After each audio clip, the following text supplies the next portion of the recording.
Hi, my dears. Today we are in the fourth day of a 10-day transformative spoken English course. Before entering into this session, I would like to tell you what we have covered so far. So first day என்ன பார்த்துருந்தோம் அப்படின்னா grammar செஷன்ல ஆல்பபெட்கான ஒரு introduction பார்த்துருந்தோம்.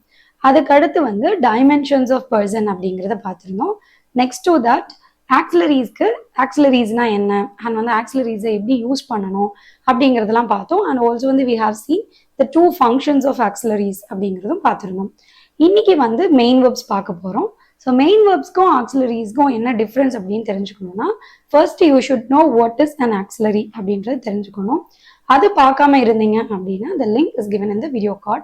So அதையும் வந்து பார்த்துருங்க. இன்னைக்கு வந்து our grammar lesson is all about main verbs. தமிழ்ல வந்து நம்ம இதை வந்து வினைச்சொல் அப்படின்னு சொல்லுவோம். ஏதாவது ஒரு செயலை குறிக்கக்கூடியதை வந்து நம்ம வந்து வேர்ப்ஸ் அப்படின்னு சொல்லுவோம். For example walk, talk, swim, run, இந்த மாதிரி வேர்ட்ஸ் எல்லாம் வந்து நம்ம மெயின் வேர்ப்ஸ் அப்படின்னு சொல்லுவோம். இதுல வந்து ஆக்சுவலா வந்து we have three categories. First one என்ன அப்படின்னு பார்த்தீங்கன்னா ஸ்ட்ராங் வேர்ப்ஸ். ஸ்ட்ராங் வேர்ப்ஸ்க்கு வந்து இன்னொரு நேம் இருக்கு. அது என்னன்னா irregular form of verbs அப்படின்னு சொல்லுவோம்.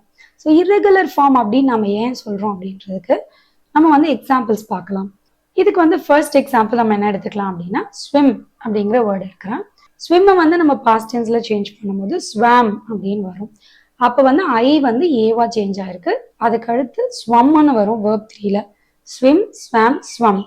அப்போ ஐ வந்து ஏ ஆயிருக்கு. அகெயின் அந்த ஏன்றது யூவா மாறி இருக்கு. ஸோ இந்த வேர்டை பொறுத்த வரைக்கும் நமக்கு பார்த்தீங்கன்னா வவல் லெட்டர் மட்டும்தான் சேஞ்ச் ஆகிருக்கு. ஸோ இந்த மாதிரி வவல்ஸ் மட்டும் சேஞ்ச் ஆகும். சம்டைம்ஸ் வந்து வவல் கூட சில லெட்டர்ஸும் சேர்ந்து வந்து சேஞ்ச் ஆகிற மாதிரி இருக்கும். ஃபார் எக்ஸாம்பிள் சி அப்படின்னு சொல்றோம். SEE. இதோட பாஸ்ட் டென்ஸ் சா. அப்போ நமக்கு வந்து இ வந்து ஏவாவும் சேஞ்ச் ஆயிருக்கு. அகெயின் அனதர் இ வந்து டபிள்யூன்னு வந்திருக்கு. ஸோ சி, சா, சீன் அப்படின்னு வருது. இஇ அடுத்து என் வந்திருக்கு. இந்த மாதிரி வந்து வவல் கூட இன்னும் சில லெட்டர்ஸும் சேர்ந்து வந்து சேஞ்ச் ஆகும். It's another type. இதுக்கு அடுத்த டைப் வந்து பார்த்தீங்கன்னா டி அப்படின்னு முடிகிற வேர்ப்ஸ் வந்து டீன்னு சேஞ்ச் ஆகும். இதுக்கு example build, build, build. So d வந்து டீயா சேஞ்ச் ஆயிருக்கு. ஸோ நம்ம சொன்ன மாதிரி vowel changes, vowel plus other லெட்டர்ஸ்ல சேஞ்சஸ் இருக்கிறது அண்ட் டி டி ஆகிறது. இந்த மாதிரி சேஞ்சஸ் இருக்கிற வேர்ப்ஸ் நம்ம இங்கிலீஷ்ல என்னன்னு சொல்லுவோம்னா we should call it as either strong verbs or irregular form of verbs அப்படின்னு சொல்லணும். இப்போ இந்த மாதிரி சேஞ்சஸ் இல்லாம ஒரு வேர்போட எண்டிங்ல மட்டும் சேஞ்சஸ் இருக்கும். அதுவும் பார்த்தீங்கன்னா ஒரு ரெகுலர் பேட்டர்ன்ல இருக்கும். ஃபார் எக்ஸாம்பிள் டி ஆட் பண்றதோ ஆர் வந்து இடி ஆட் பண்றது ஆர் ஐஇடி ஆட் பண்ற மாதிரி இருக்கும். இது வந்து வேர்போட எண்டிங்ல மட்டும்தான் சேஞ்சஸ் இருக்க மாதிரி இருக்கும். இந்த டைப் ஆஃப் வேர்ப்ஸ் வந்து நம்ம வீக் வேர்ப்ஸ் அப்படின்னு சொல்லணும் or regular form of verbs அப்படின்னு சொல்லுவோம். For example walk. வாக்கோட past tense walked. past participle is also walked. Yeah, நம்ம ed add பண்ணிருக்கோம். For this word welcome. Welcome வந்து ஆல்ரெடி ல இருந்து நமக்கு எண்ட் ஆகுது. ஸோ நம்ம ஜஸ்ட் டி ஆட் பண்ணா போதும். Welcome, welcomed, welcomed. இந்த வேர்ட் எடுப்போம். cry அப்படின்னு இருக்கு. ஒய்ல முடியிற வேர்ப்ஸ் இருக்கு இல்லையா, இதோட பாஸ்ட் டென்ஸ்ல வந்து நம்ம அந்த ஒய் ரிமூவ் பண்ணிட்டு ஐஇடி ஆட் பண்ணணும். So we need to cut out y and we have to add IED. CRIED அப்படின்னு வரும். cry, cried, cried. ஸோ இதெல்லாம் வந்து வீக் வேர்ப்ஸ்க்கு எக்ஸாம்பிள். And neutral verbs. இது வந்து நம்மளோட தேர்ட் டைப். நியூட்ரல் வேர்ப்ஸ் அப்படின்னு சொல்லும் போதே தெரியுது இல்லையா, நியூட்ரல்னா இட்ஸ் ஜீரோ, ஆல்மோஸ்ட் வந்து ஜீரோ சேஞ்சஸ் தான் நமக்கு அந்த இடத்துல இருக்கும். சேம் ஃபார்ம் ஆஃப் வேர்ப்ஸ் அப்படின்னும் நம்ம அதை வந்து சொல்லலாம். இப்போ cut, cut, cut.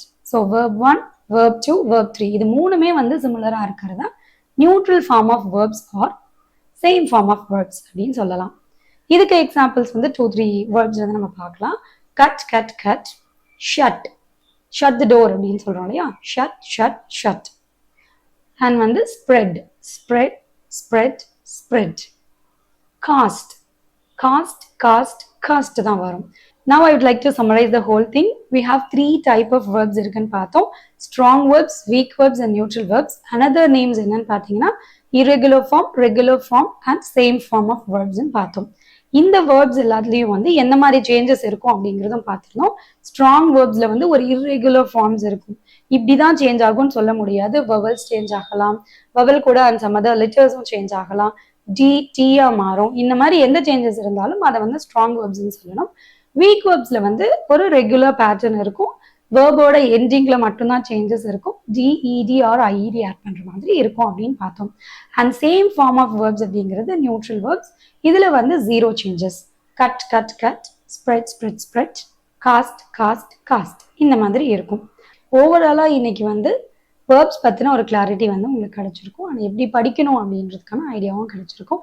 Now we can move on to vocabularies. இன்னைக்கு vocabulary செஷன்ல வந்து நம்ம ஒரு 5 நியூ வேர்ட்ஸ் வந்து லேர்ன் பண்ண போறோம்.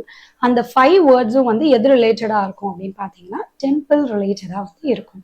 இப்போ டெம்பிள்ல வந்து கோபுரம் அப்படின்னு சொல்லுவோம் இல்லையா, அதை வந்து டவர் அப்படின்னு தான் சொல்லணும். இட்ஸ் அ டெம்பிள் டவர் அப்படின்னு சொல்லணும். அண்ட் செகண்ட் வேர்டு என்னன்னா, கோவில்ல வந்து நம்ம அபிஷேகம் பண்ணுவாங்க இல்லையா, அந்த அபிஷேகம் அப்படிங்கிறதுக்கு இங்கிலீஷ்ல என்ன அப்படின்னா அனாயிண்ட். அனாயிண்ட் அப்படின்னா வந்து அபிஷேகம் அப்படின்னு அர்த்தம். And next word is alter.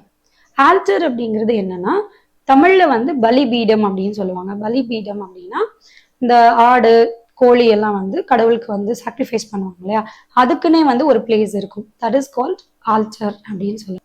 குலதெய்வம் கோவில் அப்படின்னு சொல்றதுக்கு ஃபேமிலி டெய்டி டெம்பிள் அப்படின்னு சொல்லணும். We went to our family deity temple last week. அந்த மாதிரி சொல்லலாம். நாங்கள் வந்து போன வாரம் எங்களோட குலதெய்வம் கோயிலுக்கு போனோம் அப்படின்னு சொல்லலாம். அண்ட் கோவிலோட பூசாரி அப்படின்னு சொல்லுவோம் இல்லையா, அந்த பூசாரி அப்படின்னு சொல்றதுக்கு இங்கிலீஷ்ல வந்து ப்ரீஸ்ட் அப்படின்னு சொல்லணும். இன்னைக்கு வொக்காபுலரி செஷன் வந்து உங்களுக்கு ரொம்பவே யூஸ்ஃபுல்லாக இருந்திருக்கும். இனி வந்து டெம்பிள்லையும் நீங்கள் வந்து இங்கிலீஷ்ல பேசலாம். Welcome back to Deepika's pronunciation tips day 4. The most fun and effective way of learning English pronunciation is practicing tongue twisters. So I am back with another tongue twister today. இப்போ இந்த tongue twister வந்து நான் வந்து ஸ்லோவா உங்களுக்கு வந்து ஒவ்வொரு ப்ரொனன்சியேஷனா read பண்ணி காமிக்கிறேன். அதை பார்த்து அப்படியே நீங்க வந்து நிறைய டைம் வந்து ரிப்பீட்டடா வந்து சொல்லி பார்க்கணும். பிகாஸ் நம்ம வந்து கிட்ஸுக்கு சொல்ற மாதிரி நீங்க வந்து அதை ரிப்பீட் பண்ணும்போது தான் இங்கிலீஷ் ப்ரொனன்சியேஷன் வந்து நம்ம கரெக்டா லேர்ன் பண்ண முடியும். ஏன்னா நம்ம வந்து பார்த்தோ கேட்டோ மட்டுமே வந்து ப்ரொனன்சியேஷன் இம்ப்ரூவ் பண்ண முடியாது. அதை நம்ம வந்து ப்ராக்டிஸ் பண்ணா மட்டும்தான் நீங்க வந்து இம்ப்ரூவ் பண்ண முடியும். So let's get started. Peter, piper, picked. Sometimes வந்து நிறைய பேர் இந்த இடி வந்தது அப்படின்னா அது ரொம்ப அழுத்தி வந்து படிப்பாங்க. லைக் வந்து பிக்குடு அப்படின்லாம் படிப்பாங்க. பட் பிக்குடு அப்படின்னு படிக்கக்கூடாது. பிக்ட். டீல முடிஞ்சதுன்னா எப்படி படிப்போம் அந்த மாதிரி தான் நீங்க வந்து படிக்கணும். Peter Piper picked a peck of pickled peppers. Peter Piper picked a peck of pickled peppers. Peter Piper picked a peck of pickled peppers. So இதே மாதிரி உங்களாலையும் ஃபாஸ்ட்டாக ரீட் பண்ண முடியுதா அப்படின்னு பாருங்க. பட் இனிஷியலாக நீங்கள் ஸ்டார்ட் பண்ணும்போது ப்ரொனன்சியேஷனில் வந்து கான்சென்ட்ரேட் பண்ணணும். ஸ்பீடு வந்து நம்ம பார்க்கக்கூடாது. அதுக்கப்புறம் எல்லா ப்ரொனன்சியேஷனும் நம்மளால கரெக்டாக ப்ரொனன்ஸ் பண்ண முடியுது அப்படிங்கும்போது அதை எப்படி வந்து ஃபாஸ்ட்டாக சொல்றது அப்படிங்கிறத லேர்ன் பண்ணிக்கலாம். இது வந்து ரொம்பவே வந்து ஃபன்னான வே ஆஸ் வெல் அஸ் வந்து எஃபெக்டிவ் வேவாக வந்து இருக்கும். இதை நீங்கள் வந்து உங்களோட கலீக்ஸ் அண்ட் யோர் பியர்ஸ் கிட்ட வந்து சொல்லி அவங்களாலையும் சொல்ல முடியுதா அப்படின்னு சொல்லி செக் பண்ணுங்க. அண்ட் உங்களோட எக்ஸ்பீரியன்ஸை வந்து மறக்காம காமெண்ட்ஸ்ல வந்து லீவ் பண்ணுங்க. If you are a new viewer, don't forget to subscribe to my channel and hit the bell icon as well so that you don't miss any of my new updates. See you next time.